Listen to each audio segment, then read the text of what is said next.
Texan Global School. Teamwork. The agenda for today will discuss the 5 dysfunctions of a team that can decrease their performance. We will also discuss conflict as a critical and typical element that can arise. The 5 conflict-handling modes will also be addressed. The general characteristics of high-performing teams will be analyzed, enabling entrepreneurs to develop effective strategies. And finally, teams and organizations. The first topic on the agenda is the 5 dysfunctions of a team, meaning that teams can fail to work cohesively if these dynamic elements appear. The 5 dysfunctions are inattention to results, avoidance of accountability, lack of commitment, fear of conflict, and absence of trust. If team members are aware of the roots of these noxious dynamics, they can create strategies to overcome these issues as follows. When trust is absent, it is essential to identify and discuss individual strengths and weaknesses. Also, spend face-to-face meetings to make agreements. If there is a fear of conflict, team members can acknowledge that conflict is required for productive meetings and establish clear rules.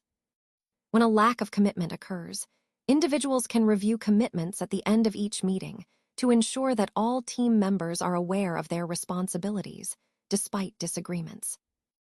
When there is avoidance of accountability, members can communicate goals, standards, and performance. By keeping the team focused on tangible group goals and collective success, team members can avoid being distracted by individual results.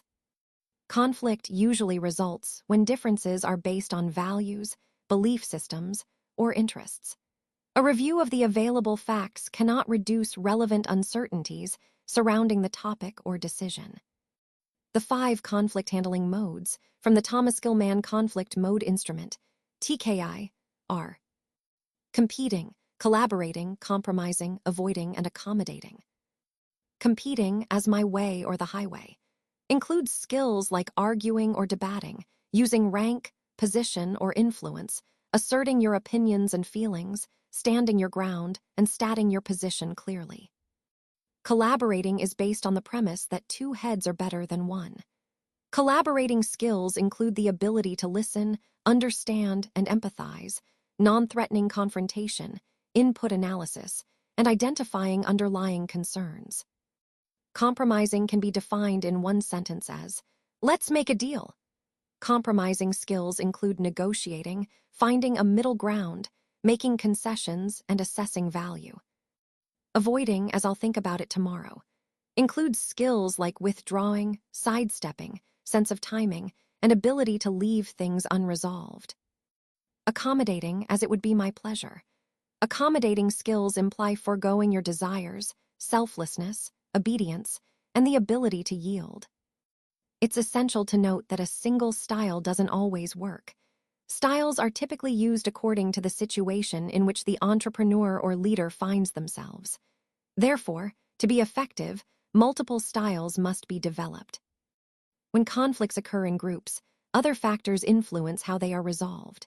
It's suggested to analyze the preferred styles of group members, since a tank full of sharks or a cage full of butterflies typically don't produce optimal results. Also, establish roles and responsibilities. Who is supposed to do what? Define status or hierarchical order. Finally, establish norms, what members identify as acceptable or unacceptable behavior. For a team to be successful, it's suggested that team members be carefully selected based on prior requirements. Analyze strengths and weaknesses. Establish team guidelines and rules. Organize the workload according to each team's capabilities by scheduling due dates and timelines. And finally, hold feedback meetings, but expect conflicts. To transform a team into a high-performing one, you must also consider integrating them in a way that keeps them focused on their goals, allowing them to be self-sustaining. This enables a leadership flow that facilitates their evolution and achievement of objectives. Some leadership techniques for high-performance teams include defining a clear picture of the future, the team's vision, being genuine even if it means letting your guard down, asking good questions, talking things through even the difficult ones, keeping commitments, letting others speak first, listening, confronting underperforming players, having fun but never at the expense of others, being confident and trustworthy.